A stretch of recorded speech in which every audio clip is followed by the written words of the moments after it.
Et salut tout le monde, c'est le Félix Bleu, j'espère que vous allez bien, moi ça va super. Aujourd'hui on se retrouve pour une toute nouvelle vidéo, et dans cette vidéo je vais vous raconter une petite histoire d'horreur, du coup voilà. Ça fait longtemps que j'en ai pas fait, et du coup voilà, je vais vous raconter ça tout de suite.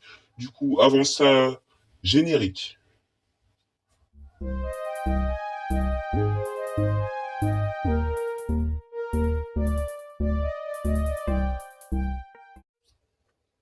Du coup, les amis, du coup aujourd'hui je vais vous raconter l'histoire d'Emily.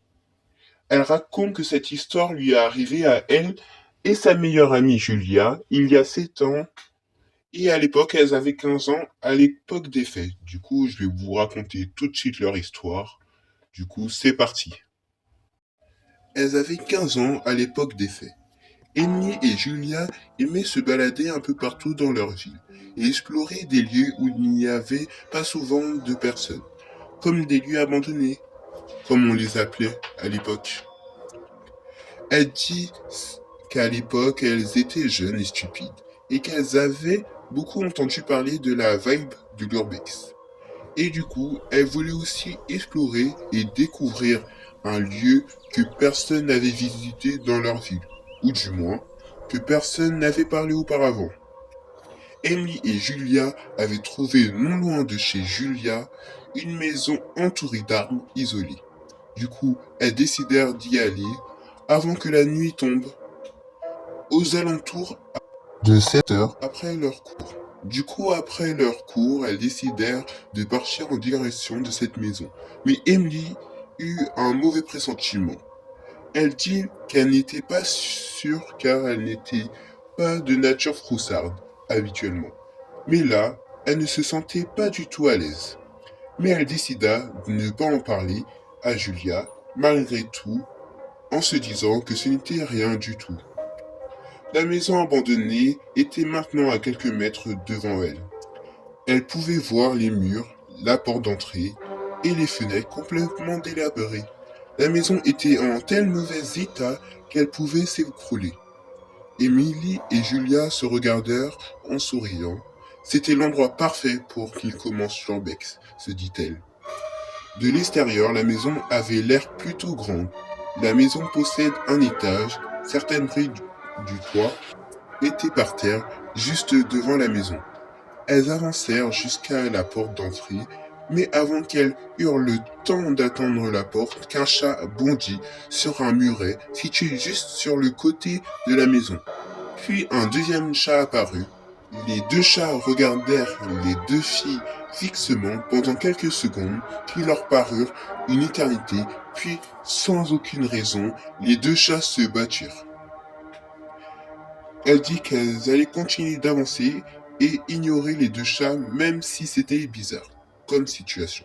Mais du coup, Emily entendit des bruits de corbeaux.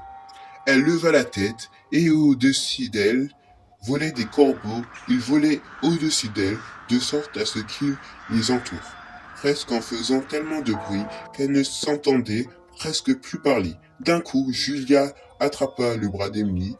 Emily la regarda aussitôt Julia qui avait l'air pâle. Emily n'avait pas compris de suite, mais elle regarda en direction de l'étage de la maison.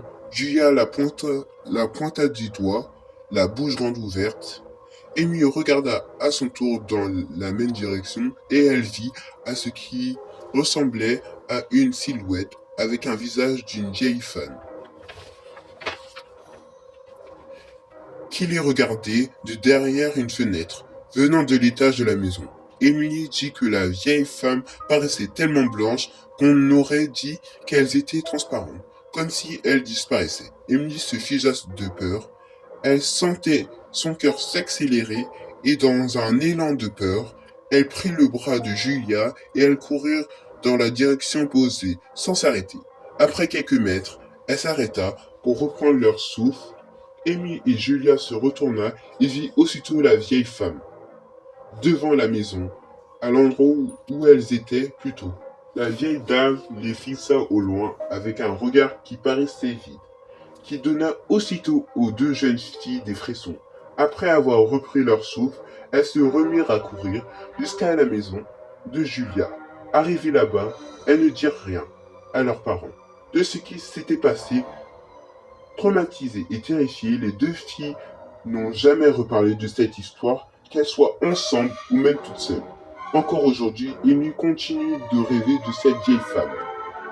De temps à autre, mais le plus bizarre, c'est que quand elle se réveille de ses cauchemars, une vague de frissons enveloppe son corps.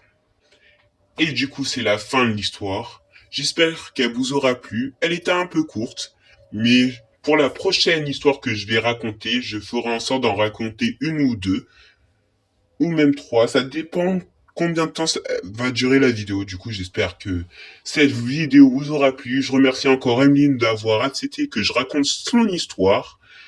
Et du coup, voilà, c'est la fin de la vidéo. N'hésitez pas à mettre un maximum de pouces bleus et de commentaires. On se retrouve la prochaine fois pour une nouvelle vidéo. C'était le Phoenix Bleu. Salut les gars!